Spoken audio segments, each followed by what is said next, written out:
यंदाच्या वर्षासाठी 28,000 कोटींची तरतूद सरकारने करून ठेवली।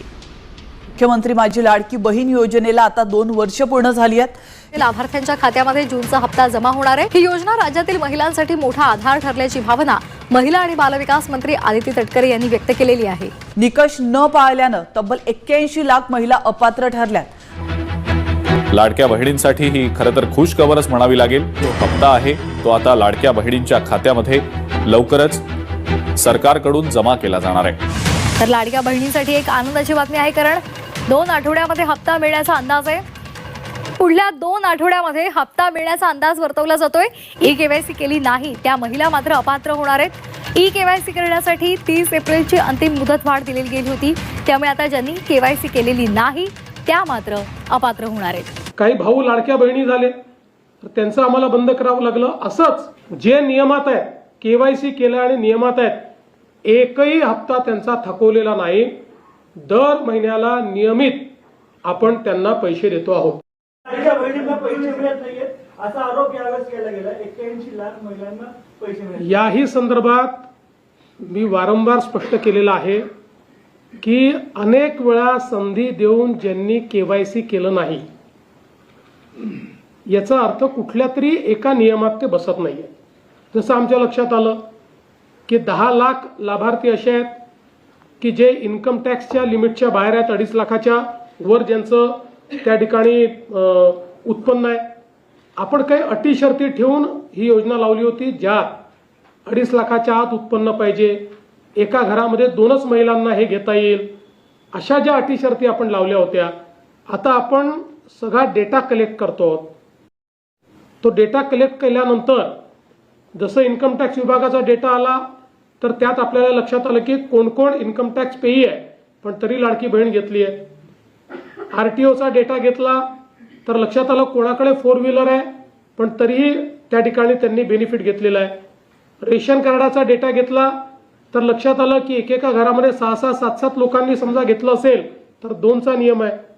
त्यामुळे शेवटी एखादी योजना आपण सुरू करतो त्याचे जे निकष असतात त्या निकषाप्रमाणे योजना चालली आहे की नाही हे सीएजी त्याचं ऑडिट करतात आणि ऑडिटमध्ये जर निकषाच्या बाहेर ती योजना चालली असेल तर राज्य सरकारवर ताशेरे येतात। आणि म्हणून सुरुवातीला आपण योजना सेल्फ सर्टिफिकेशनवर केली होती। तुम्ही जे सांगाल ते सत्य मानून योजना दिली जाईल, पण शेवटी सत्ययुग नसल्यामुळे काही पुरुषांनी आम्ही स्त्री आहोत असं सांगून काही भाऊ लाडक्या बहिणी झाले तर त्यांचं आम्हाला बंद करावं लागलं। असंच ज्या निकषांच्या पलीकडे ज्या ज्या लोकांनी लाभ घेतला होता त्या लोकांचं त्या ठिकाणी केवायसी त्यांनी केलं नाही किंवा केवायसी केलं पण नंतर लक्षात आलं की हे त्या डेटाबेसमध्ये देखील उपलब्ध आहेत, अशांचंच बंद झालंय। जे नियमात आहेत, केवायसी केलं आणि नियमात आहेत, एकही हप्ता त्यांचा थकवलेला नाही। दर महिन्याला नियमित आपण त्यांना पैसे देतो आहोत। केवायसी मुळेच नाही तर त्यामध्ये अनेक कारणं आहेत असं स्पष्टीकरण मंत्री आदिती तटकरे यांनी दिलंय। काय म्हणतात तटकरे, काय स्पष्टीकरण दिलंय तटकरेंनी, आपण ऐकूया।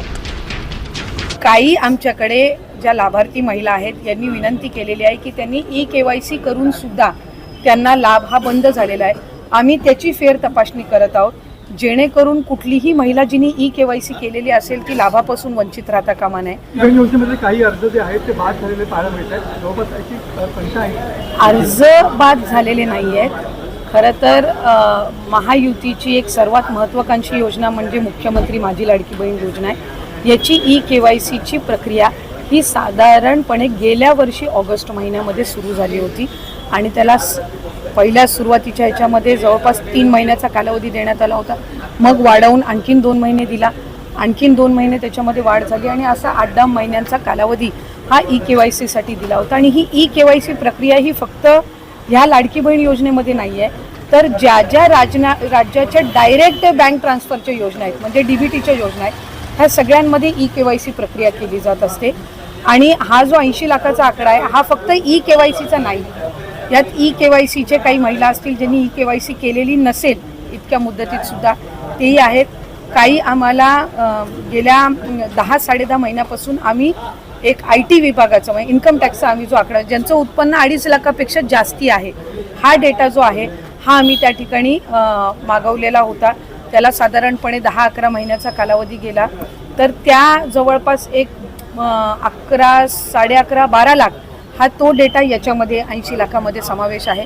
याच्यात 4.5 पावणे 5 लाख अशा महिला आहेत ज्या 65 वयोगटाच्या पुढे गेलेल्या आहेत, जे वयाचं निकष आहे तर त्यामध्ये असतील. त्याच्यानंतर याच्यात सरकारी कर्मचारी ज्यांनी लाभ घेतला होता ते काही हजारांमध्ये होते, 14,000-14,500 असतील. त्यांच्याकडून वसुली जी आहे ही गेल्या 8 महिन्यापासूनच सुरू आहे, त्याच्यामुळे ते याच्यामध्ये आहेत. तर अशा पद्धतीनं काही नमो शेतकरीचे आहेत, जे नमो शेतकरीचाही लाभ घेत होते, याचाही घेत होते. तर अशा पद्धतीनं ते साधारणपणे हा आकडा आहे. याच्यात सुद्धा काही आमच्याकडे ज्या लाभार्थी महिला आहेत यांनी विनंती केलेली आहे की त्यांनी EKYC करून सुद्धा त्यांना लाभ हा बंद झालेला आहे. आम्ही त्याची फेर तपासणी करत आहोत, जेणेकरून कुठलीही महिला जिने EKYC केलेली असेल ती लाभापासून वंचित राहता कामा नये. त्याच्यामुळे राज्याचे मुख्यमंत्री देवेंद्र फडणवीस साहेब, एकनाथजी शिंदे साहेब, आदरणीय सुनेत्रा काकी असतील, मंत्रिमंडळ असेल, यांच्या याच्याने आपण ती ज्यांनी EKYC केलेली आहे पण त्यांचा कदाचित काही कारणास्तव टेक्निकल अडचणीमुळे लाभ बंद झाला असेल, ती आम्ही करतोय. काही अशा आहेत ज्यांनी संजय गांधी निराधार योजना आणि लाडकी बहीण योजना ह्या दोन्हीमधून जे लाभ घेत होते ते छाननीमध्ये कट झालेले आहेत. पण त्यांना दोन्हीपैकी एका योजनेचा कंपल्सरी लाभ हा आपण देणारच आहोत. त्याच्यामुळे जे अशा बाय डिफॉल्ट दोन्हीकडे लाभ घेत होते आणि दोन्हीकडनं त्यांची नावं कट झालेली आहेत, त्यांना दोन्हीपैकी एका योजनेमध्येच तरी 100% त्याचा शासकीय ह्या योजनांचा लाभ हा मिळणार आहे. काही RTOच्या संदर्भामध्ये तक्रारी केलेल्या आहेत. यातल्या 80 लाखामधल्या जवळपास 3-3.25 लाख हे RTOचे आहेत, ज्यांचे वाहनं आहेत पण ते लाभ घेत होते. हा एक 6-8 महिन्यापासून डेटा मिळालेला आहे, असा कन्सॉलिडेट करून आहे. पण त्यातल्याही काही लाभार्थ्यांनी म्हटले की आमच्या नावाने म्हणजे निवेदनं आलेली आहेत की आमच्या नावाने कुठलंही वाहन नाही आहे, तर त्याची फेर तपासणी होईल. तर त्या पद्धतीनं आहे. आणि साधारणपणे ज्यांनी EKYC चुकवलेली होती त्यांना 30 एप्रिलपर्यंतची मुदत ही देण्यात आलेली होती दुरुस्ती करण्याची. त्यामुळे असं आहे. आणि अजूनसुद्धा फेब्रुवारी-मार्च महिन्याचा लाभ हा आम्ही गेल्या आठवड्यापासून वितरित करायला सुरुवात केली आहे. त्यामुळे हा आकडा किती असेल म्हणजे वितरित केल्यानंतर हा 7-8 दिवसाच्या कालावधीमध्ये लक्षात. सगळ्या प्रकाराबाबत महिला आणि बालविकास मंत्री आदिती तटकरे यांनी काय स्पष्टीकरण दिलेलं आहे पोस्ट करून ते आपण पाहूया. लाडकी बहीण योजनेत अर्ज बाद झालेले नाहीत.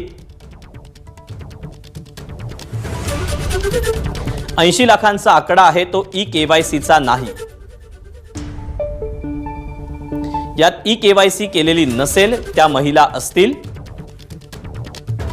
ज्यांचं उत्पन्न 2.5 लाखांपेक्षा अधिक आहे.